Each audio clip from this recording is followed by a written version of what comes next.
This crew of robbers actually took their masks off right in front of the hostages. They could get away with it because every hostage had been fitted with a red blindfold. Having just secured their massive haul, 30 billion, the robbers were about to make their exit. But then, incredibly, someone hit the alarm. One man risked a peek under his blindfold, and what he saw was unbelievable. The robbers had triggered the alarm themselves. The lead robber ripped the man's blindfold right off. "Go ahead, take a good look," he taunted. The terrified man squeezed his eyes shut, begging for his life. After all, everyone knows the underworld rule.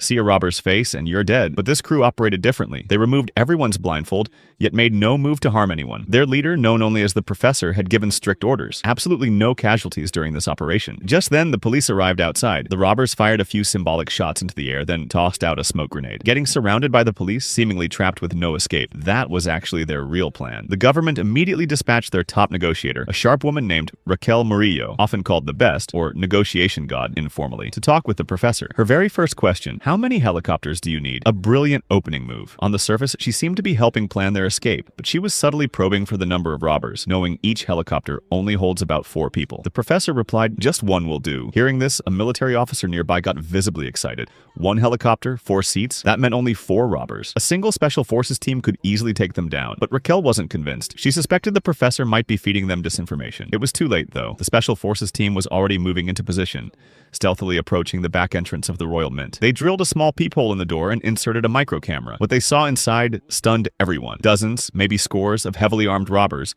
guns raised, ready to fire. If the team breached that door, they'd be cut to ribbons. So, the Professor had deliberately lied about their numbers. As the police commander grappled with this, the comms team reported something else. The robbers had uploaded video footage of the hostages online, but there was a twist. The hostages were dressed in the exact same red jumpsuits as the robbers. To make things even crazier, the lead robber had given each hostage a toy gun. It was a bizarre, real-life game of Spot the Real Robber. The situation escalated dramatically when they realized one of the hostages was Alison Parker, the daughter of the British ambassador. Terrified of an international incident, the commander immediately ordered a full tactical withdrawal. With the immediate threat neutralized, the robbers could finally begin their real plan, using the Royal Mint's own equipment and its terrified employees to print billions in brand new, untraceable banknotes. Their audacious goal: print a staggering 2.4 billion euros, adjusting the initial large number to the series' actual goal for context. But as the saying goes, life rarely goes according to plan. The Mint's director, Arturo Roman, a rather cowardly but persistent man, was already scheming to disrupt their operation. His phone had been confiscated, but he had another idea, a way to secretly contact the police. Shamelessly, however, he decided to make one of his own employees, Monica Gazdambide, take the risk for him. Pressured by her boss, the young woman had little choice but to agree. During a break, she slipped away to the director's office. Working quickly, frantically searching through his desk,